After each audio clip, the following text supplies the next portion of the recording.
Today on GreenCars, the podcast, we take a look at how vehicle safety has improved over the years, saving many thousands of lives. Our guest today is the Director of Marketing of Lithia Motors, Pieter Hogeveen, who will give us a glimpse into the future of personal transportation. And Dave takes a cruise on the NAXEON Electric Motorcycle, and it all starts right now.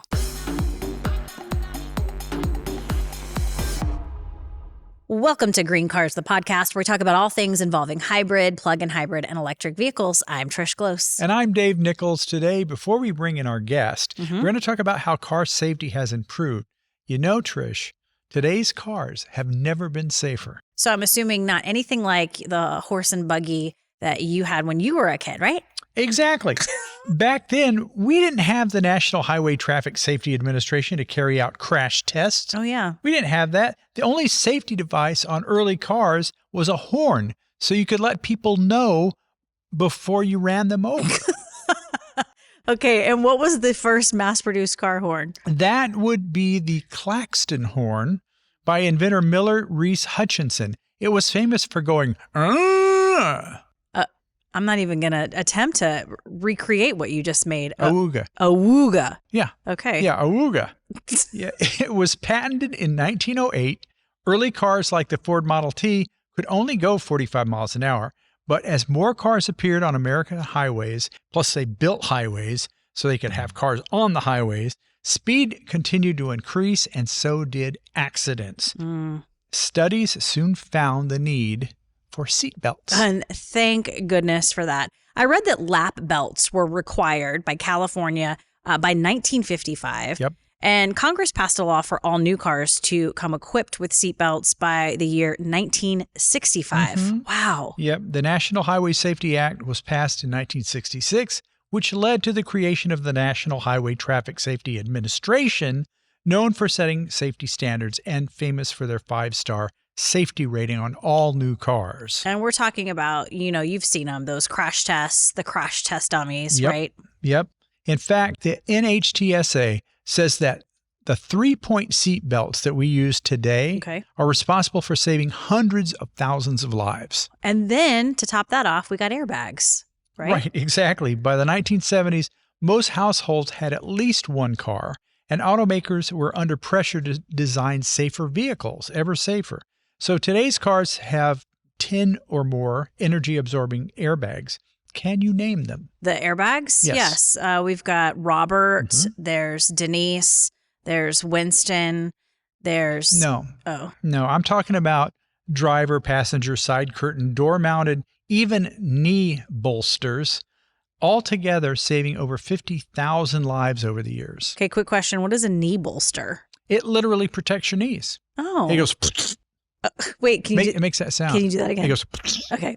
Protects your knees. I'm just this is a fact-based podcast. It's true. So I believe true. you. I believe you. I wanted to make sure we got that sound effect back in. What about computer-assisted technologies like anti-lock brakes, stability, traction control? Those became mandatory by 2012. Oh, wow. And that led us to what we call driver assist safety features. So in just my limited experience, when I test drive a new EV or hybrid, they all have this complex system of safety features that are now standard. So we're talking about they literally monitor the road. There's cameras all over the place. They censor other vehicles when they're getting too close. They censor when you're getting too close to other vehicles.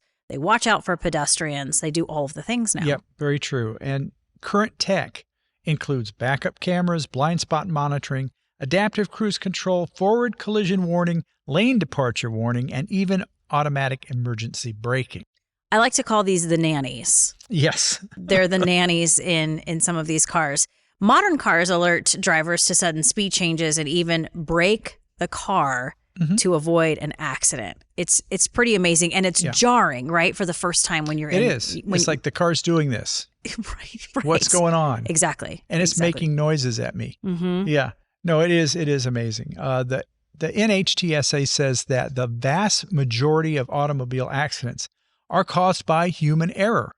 No big surprise there. We're talking about 94% of car accidents. Oh, man. 94%. That is, accidents. yeah, that's a lot. Advanced driver assist systems are currently estimated to save 62% of total traffic deaths per year.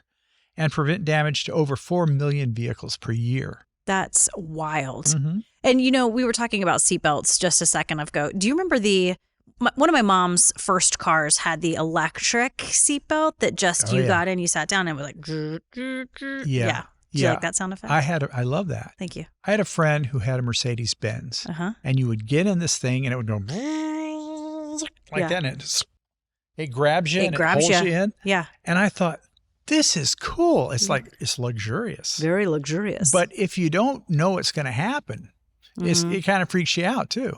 I feel like those were put into vehicles because we weren't used to wearing seatbelts when these laws came around. So car manufacturers are saying, we'll make it easy for you. We'll make it electric. When really you could just take it. You could snip it off. Right. Remember that? Yep. Yeah, not good. Yeah. I'm glad that all of these safety features have come about, but it's still very scary to hear that the majority of these accidents are caused by human error. 94%. Yeah. That's really scary. Well, yeah, and that's why you've got people like Elon Musk pushing the agenda of having autonomous vehicles, because then you take the human out of the loop. Right. And we're going to talk a lot about autonomous driving, which brings us to our guest and where things are going in this wild world of personal transportation. And it's time to bring in our guest today, Pieter Hogeveen. Speaking of where things are going in the world of personal transportation, it's time to bring in our guest, Pieter Hogeveen. Hi, Pieter. Hi, Trish. How you doing? Hi, Dave. Good seeing you. Hey, Peter's director of marketing for Lithia Motors. He has a long history in the automotive industry and has a true passion for cars. Growing up in the Netherlands, he got his feet wet working at his dad's Citroen dealership. Love it. That must have been a blast. Tell us a little bit about growing up and being in a dealership in the Netherlands, Pieter. Yeah, it's an interesting time for sure. It was. Obviously, if you look back, you realize how fortunate you are to be able to work in the industry you're passionate about, right? So, as a kid, I would have been fourth generation in the dealership. So, but my dad was he was pretty smart early on. He said right away, he's like, you know what, you got to earn your spot here. So, started there washing cars and emptying garbage cans, and then, try to learn as much from my coworkers and colleagues as I could. And it was very interesting because it also allowed me to drive a car at a young age, right? To move cars in and out. So you get at a very young age used to driving vehicles, and especially if you think about the manual transmissions, I mastered those pretty good. So by the time it was my turn to learn how to drive, I was pretty well prepared for it. But it was a great time, a great experience. I mean, I think you get exposed to how complex the industry is, right? From maintenance and sales and service, and we did also damage repair. So I was very fortunate to learn a lot about the industry before I really committed my rest of my career to it. So I kind of had like an apprenticeship at a very young age, I guess. Starting when I was like maybe 14 or 15 years old. I was going to say good internship. Yeah, right? No kidding. You got to do everything. Yeah. And you That's received right. a bachelor's in business administration at Northwood University in Michigan, and were asked by the National Automotive Dealers Association to join its management training program in Virginia. That must have been kind of an honor, huh? Yeah, that was really cool. So yeah, after I graduated in the Netherlands from an automotive college, the IVA, they have a partnership with Northwood here in the United States, and one of the campuses in the state I live in right now is in Michigan. So once I completed that, I still wanted to learn more about the business because I knew there was, outside of the schoolwork, I never really got to work in dealerships. So I was very fortunate that the National Automobile Academy, National Automobile Dealer Association reached out and offered me the opportunity to take a 1.5-year long course training on how to run a car dealership. So everything from accounting to service to sales to finance. So it was an extremely cool experience. It was also actually my very first time I really got to experience how different the U.S. auto market was to where I grew up in the Netherlands, right? I mean, some simple examples I use all the time was like, we used to carry in the Netherlands about 30 cars in inventory, right? And people would order a vehicle. They would literally want the car exactly how they want it. And even if you had it on the showroom floor, they would write down the VIN number just to make sure you ordered them a car. Where here in the US, it was, when can I take it home, right? So that was so exciting. And, the energy and the speed of the business was just so impressive to me. So it was a great experience. And, like I said again, I got a really good understanding, really a good opportunity for me to learn and understand the different dynamics between Europe and the U.S., which then helped me on later in my career as I proceeded to grow in the auto business. Pieter, while working at Kroijmans Ferrari in the Netherlands, the company was awarded the European distributorship for Cadillac and Corvette. Then you moved to America in 2004 to work for Chrysler's advertising agency, BBDO. Chrysler hired you in 2010, a little resume action here, Yeah. as the brand manager for the Dodge Avenger and Journey. And then in 2013, you got the challenge to help relaunch Alfa Romeo here in the United States. Now, that must have been quite the opportunity. Tell us a little bit about all of that. Yeah, great. Yeah, it was a great. So yeah, after I worked at Cadillac and Corvette, I moved to the United States and moved to the Motor City. Right, that's where all the magic happened. So I was fortunate to find a place here, and was extremely fortunate to work for Chrysler's agency at the time. Chrysler Group was a BBDO Detroit, and all we did was auto, and it was all I knew was auto, so that worked out perfect. So and then transitioned into getting a job at Chrysler, and really work on the product side of the business was so interesting to me. Like talk about pricing, packaging, and content, and actually very interesting too, because you get to work very close with the engineering department, and and trying to work towards meeting EPA standards and all those other things. And you don't realize how much goes into the development for that just to be able to do that. So great experience. I was able to also at the time spend a lot of time with the dealer organization, so work with our stores and our regional teams to really, identify the packaging and the pricing that would really work for the stores. And then Alfa Romeo came, right? It was very exciting. So when Chrysler merged with Fiat and with the Fiat organization, they part of it was they brought back Alfa Romeo, which to me, and I can't make this up, I actually used to have Alfa Romeo when I grew up. Although my dad had a Citroen dealership, I was always very passionate about the brand. And actually here in the U.S. had a 1975 Alfetta myself, which is also an Alfa Romeo model. So for me, that was truly a dream come true to help build a dealer network, help bring a product over here, and really work closely with the design and the engineering team over in Italy to bring the Alfa Romeo Giulia and the Alfa Romeo Stelvio to market. So it's extremely awesome experience, because that's when I mentioned earlier. You have your European experience and your American experience. So it was so cool to see it come together. Like how can you build truly a platform that's best of both worlds, right? Or both continents, I guess I should say in this case. So yeah, that was a great experience. So that was a true passion job. And, if I look back, you probably see me smile. I still get very excited about the opportunity I was given. So it was an awesome experience. Would you say it was a little full circle for you, right? It was crazy, because actually, to go on, when I was in college in the Netherlands, I actually used to sell Lancias, which is also an Italian brand, same as Alfa Romeo. So for me, it was just coming back to, exactly, when you choose to choose a career path in the industry, and then to be able to continue to work on stuff you're very excited about. It was almost a full circle. I think the full circle happened when Lithia happened, but I got really close to the full circle there for sure. How cool! And you joined Lithia Motors in 2020, and truly have your fingers on the pulse of where the auto industry is going. So give us a review of how auto sales and vehicle ownership has changed in just the last few years.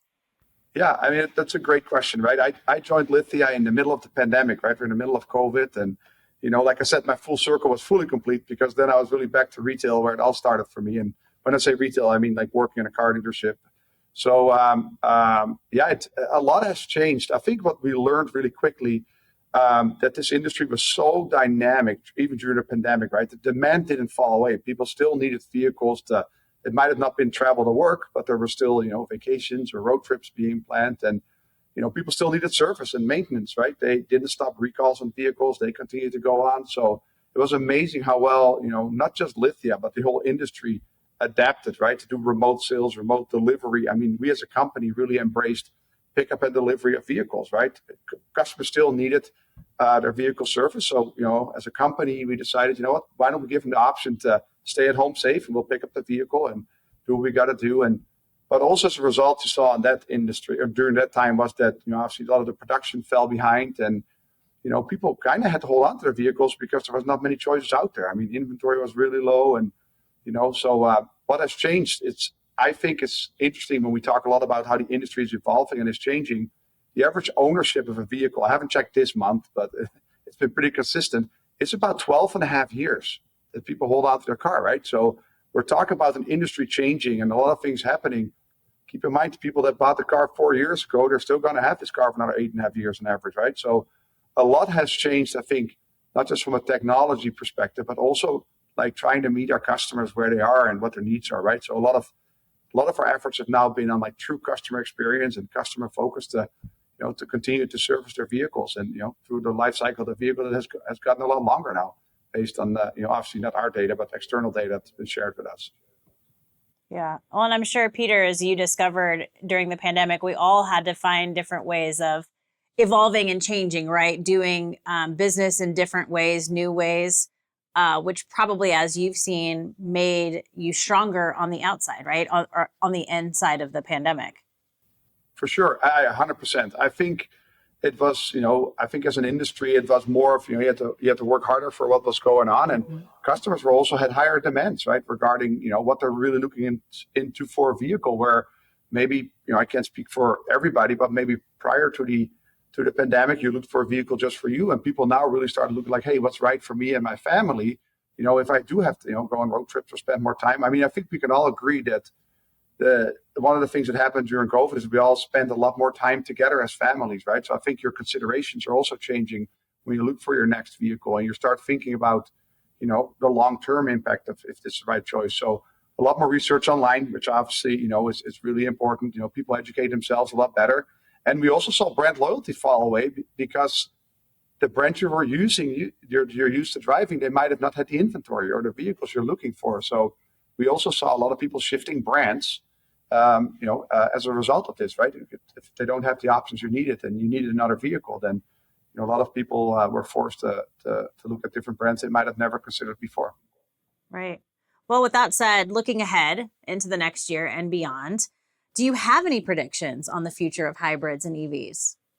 I think you asked the question right. I think it's always good when people think about green technology, they always tend to default to full battery electric vehicles, right? Like, that's never going to work for me. But if you take a look at what we've seen already with the plug-in hybrids, right? So the ones that do have an engine and you can still charge the vehicles.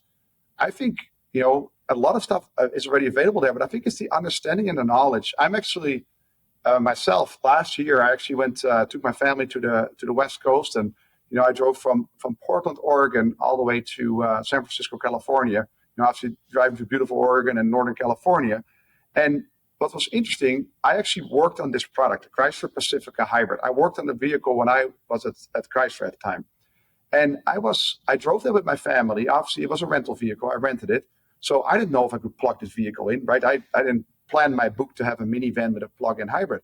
But what I did realize, I started paying attention, I got over 300 miles of gas savings by just driving the vehicle coast down the roads, right? So, and I think when people think it's a plug-in, I always have to plug it in. But there's so much more that technology does with regenerative braking and, with coasting the vehicle more effectively. So I think from that perspective, and we're seeing it, there's a lot more adaptation for people wanting to use the vehicle and they feel comfortable with it. And there's less of a anxiety, maybe risk.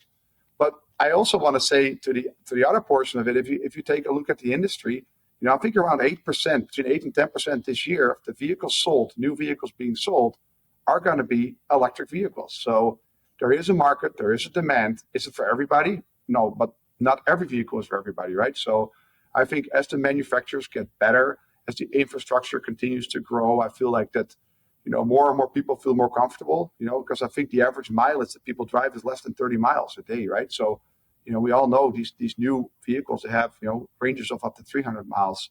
Charging gets a lot faster, right? The infrastructure is building. Like, keep in mind, people hold on to the cars 12 and a half years. So not everybody's going to jump in this for now. But I do think as the industry is changing, I do think as the technology gets better, that there will be more people who will be adapting to the vehicle, to the technology, sorry.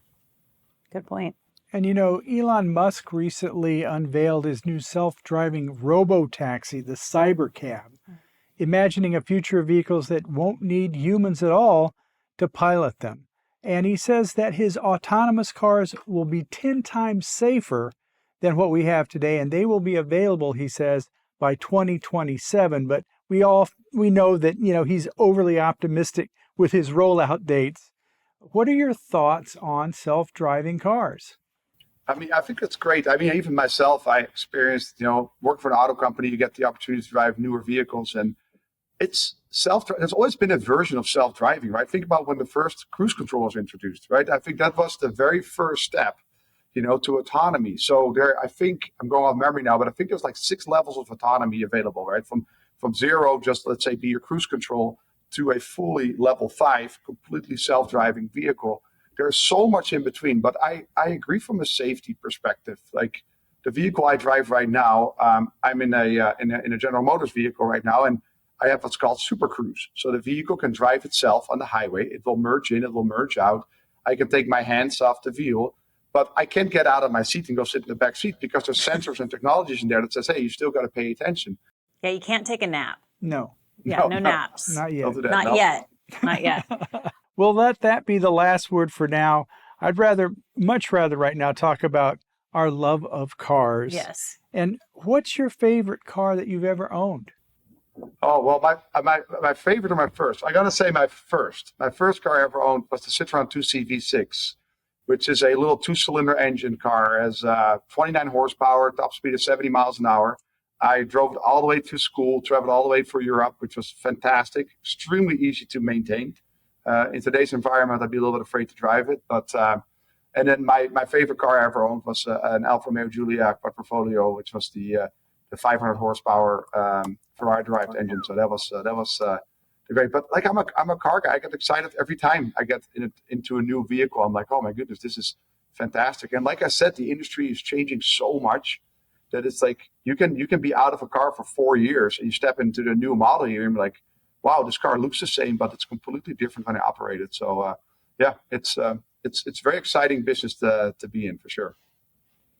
My first car was a 1969 Camaro SS 350, that killer orange paint that they had for Camaros back then. But my favorite vehicle I ever owned was a 1967 Lotus 7 with the twin cam motor. I should never have sold that little roadster. That's Yeah, the what famous about line. you, Trish? We all say that, right? Should have not. But how about you, Trish? Well, I'm so lame. This is how lame I am. My first car was a manual Ford Escort, but it was red and the windows were tinted pretty. And so I just felt so cool in that little Escort. But I have to say my favorite car is the car I drive now, which is a Jetta. I love my Volkswagen Jetta so much. Or my bicycle, my cruiser with my bamboo basket on the front. Nice. There you go. Yeah, that's awesome. But that's how lame I am, Peter. What do you currently drive right now, Peter? So I drive a Cadillac currently, and I have that Super Cruise on there, like I described. So I'm very excited. It's my first.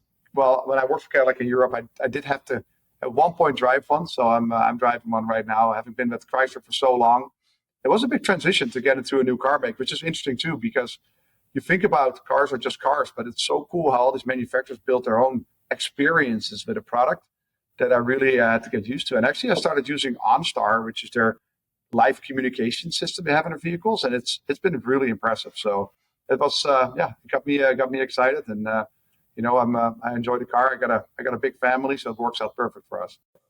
Oh, I love it. Awesome. Peter, thank you so much for joining us. I think we both can truly feel your passion for cars through the computer. We can see it. We can feel it.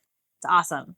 Awesome. Well, thanks, Trish. Thanks, Dave. Thanks for taking the time to chat with me, and obviously good luck with your podcast. It's always interesting content. And like I said earlier, we can still learn a lot about electric vehicles and PHEV and plug-ins and autonomous driving. And I think you, with GreenCars, does do an amazing job. Continue to educate. Even myself sometimes. I have questions. I want to understand how things work or what's out there. So great content, and I say keep it up, because it's important that we do our portion of educating people on what's right for them. Especially if you're going to hold on for 12 and a half years. The better you educate yourself, the more you'll enjoy it in the long run. Bingo. So important to educate people right now, especially. Peter, thanks again. We hope to have you back on maybe next year to talk about some of those predictions, perhaps. Awesome. That'd be awesome. Thank you. Appreciate it. And thanks again for your time. You bet. Thank you. Thank you.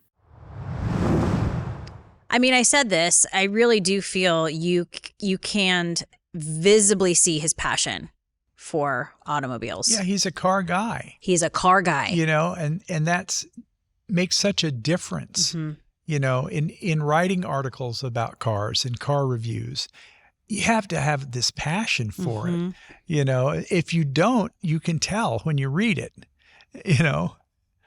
It makes all the difference. I totally agree with you. And I want to just bring up a couple of points from this interview because, again, I felt like we were just sitting there sort of fascinated listening to Pieter tell his story, which is really full circle. He has come full circle in his journey in the car industry. But he was talking about getting hired with Lithia right smack dab in the pandemic, right? Either was it before? No, in the middle of the pandemic.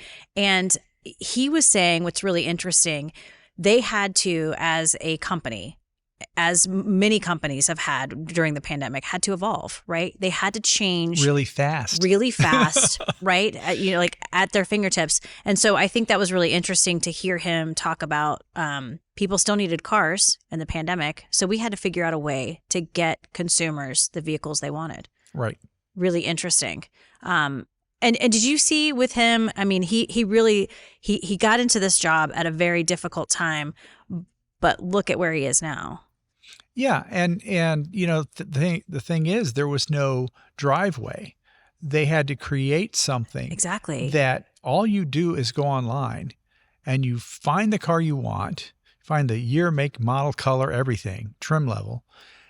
And not only can you do everything online without going to a dealership, but they will bring the car to you. It was a terrific idea. Yeah. I did it. You did do it. And it worked terrific. It worked great. Your Prius, right? Yeah. Yeah. Amazing. And I love the story when he talks about doing the road trip with his family. And I believe he was in a hybrid, a Chrysler Pacifica hybrid. And what he realized, he started paying attention. He got over 300 miles of gas savings just by driving that vehicle, coasting. Right. So he actually, again, a car guy, passionate car guy, but here he is just last year on a road trip learning something new about this vehicle. Yeah. Yeah. And yet at the same time, he's the kind of guy who will take an old Alfa Romeo and restore it, to pristine glory, Yeah. And then we also, obviously, we had to talk about autonomous driving and his thoughts on that. And, it was nice to hear him say, yes, the technology is getting better and we're seeing changes in this all the time. And we just kind of have to be patient, right? I think a lot of us want these things right now. We want a self-driving car right now. We want all of the best technology right now.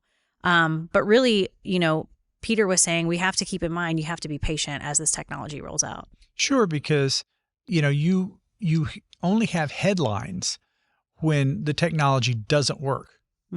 This self-driving car ran into a truck. See, they're not safe. See, they're not safe. Yeah. As opposed to, well, yeah, but out of how many accidents, this one accident, which, the technology isn't perfect yet, but they're moving in the right direction.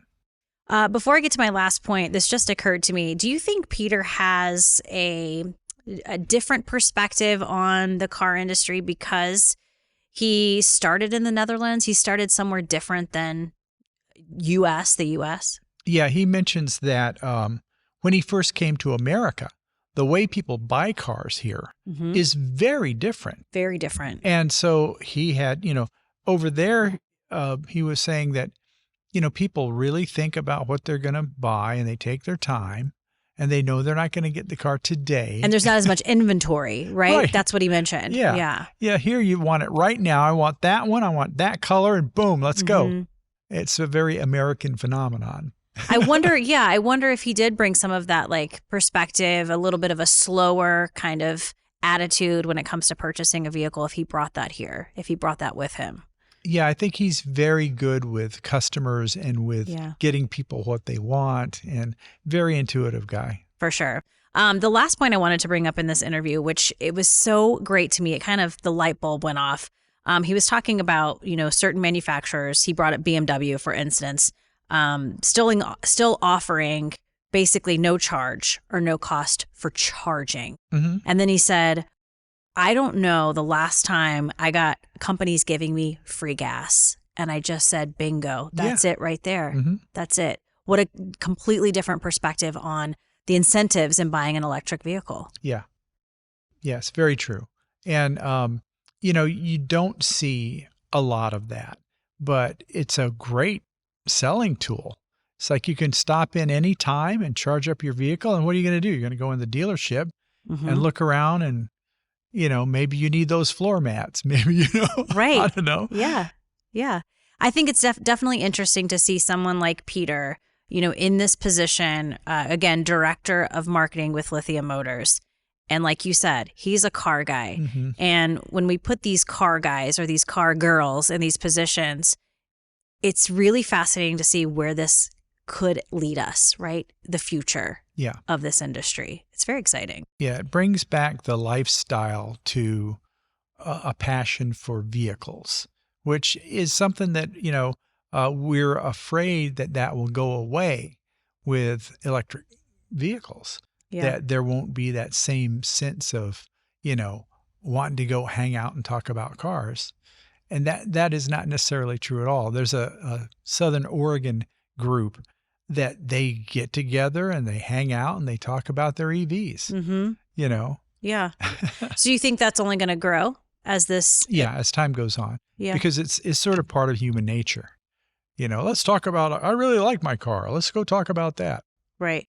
Yeah, I think you're right. You see that especially with, the muscle cars or car clubs where they get together and they talk about, fill in the blank.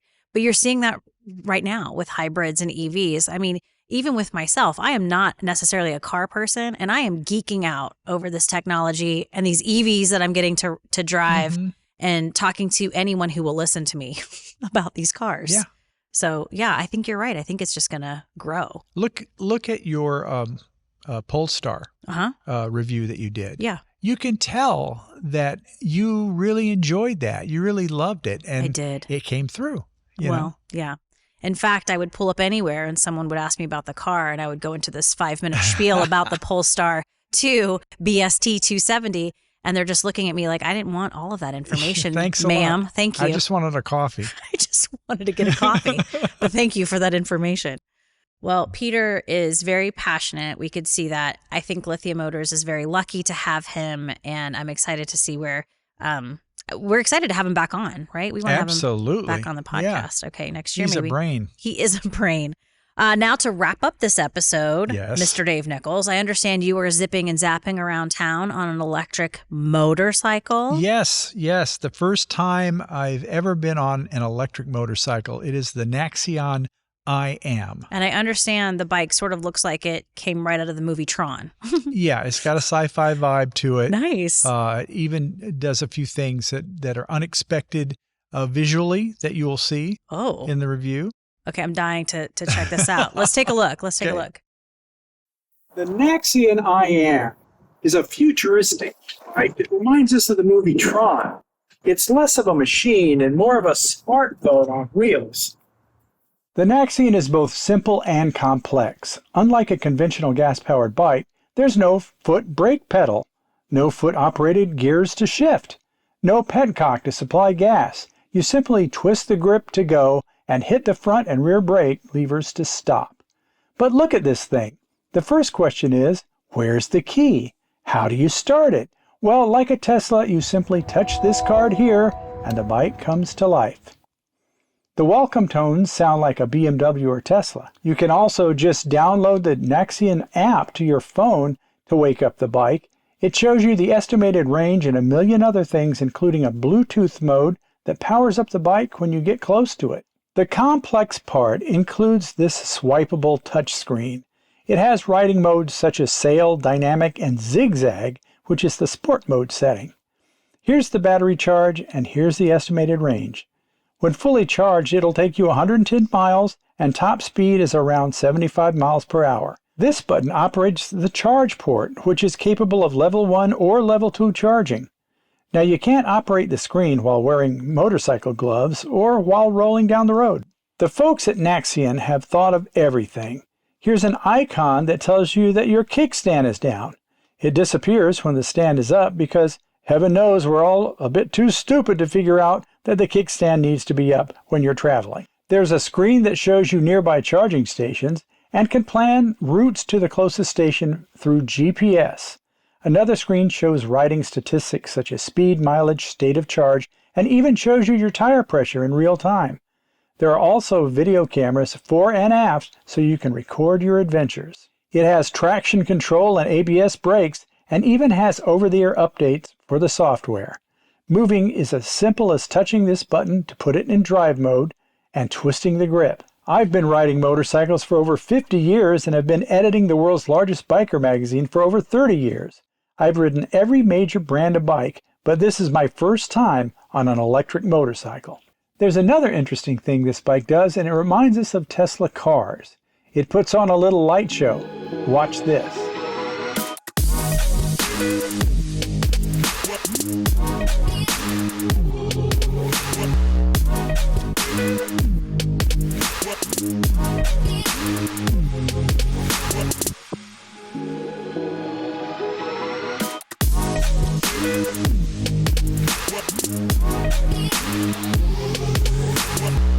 Well, I love the light show. How about that? That's a lot of fun.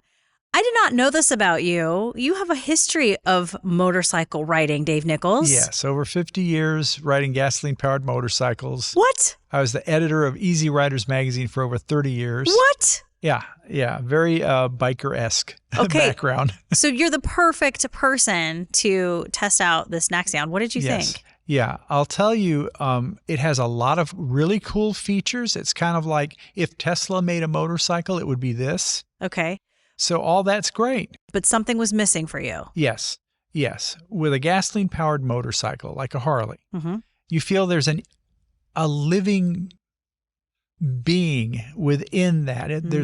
There's something in there. It's got a heart that's beating. It's a living, breathing thing that you fall in love with. Right. That when you walk away from a Harley, you turn around and look at it. Adoringly. Lovingly. You do. I do that with my car. Yes. If you don't, there's something wrong. You need a different car. Okay. So, there's that factor of this thing being very efficient, does everything well, like a toaster. But there's no heart beating in the beast. No heartbeat in the beast. Yeah. And you even said this, for Harley Davidson fans, it is a lifestyle. Yeah. When you get a motorcycle, it's not just like you have this motorcycle in your garage and you take it out every once in a while. No, it's not a costume, It's like, this is your life. Mm-hmm. You get up in the morning, the first thing you think is, I wonder if that bike's going to start. Right. Yeah, exactly. It's a very important part of your life. And the NAXEON was missing that. Yeah. Okay. You also mentioned there's a handful of manufacturers out there who are making e-bikes now. Harley, we mentioned, Kawasaki, Yamaha, BMW. I'm curious if there's any manufacturer that's sort of leading the race when it comes to selling e-bikes. I think BMW has a good chance at being in the forefront because they're known for producing gasoline-powered motorcycles that people use for endurance racing. They do this thing called the iron butt. That you go, 1,000 miles or more on the motorcycle, and you have to be at a certain place by a certain time every day, Okay. And so they want something that works consistently. And I think their electric bikes have a chance of being able to take over that kind of role. Okay. And these are fast. Fast, efficient. Really fast. Yeah, and they brake as well as they go. That's good to know because we've heard from some other motorcycle enthusiasts that, they're there with their e-bike next to a gas-powered motorcycle and they just gun it and go. Yeah. Oh yeah. Yeah. Yeah, they go, there's no lag. It's like bang, you just go. And this was obviously a fun review for you. Totally fun. But would you buy one? No. No hesitation there, folks. Well, you can see this entire review of the NAXEON on our YouTube channel. A lot of fun for you. And again, perfect person to review Thank you. this e-bike. And you know, folks, you never know where we're going to take you on Green Cars, the podcast. We'll be back next time to share more electrified miracles with you right here. Electrified miracles. We would love to hear from you. If you are watching this podcast on our YouTube channel, drop us a comment. You can also leave us a comment on our social media platforms, and you can listen to this podcast pretty much wherever you like to listen to podcasts. Don't forget, when it comes to EVs, stay informed, stay charged. We'll see you next time. Follow us at GreenCars HQ. Don't forget to like and subscribe. Email us, thepodcast@greencars.com.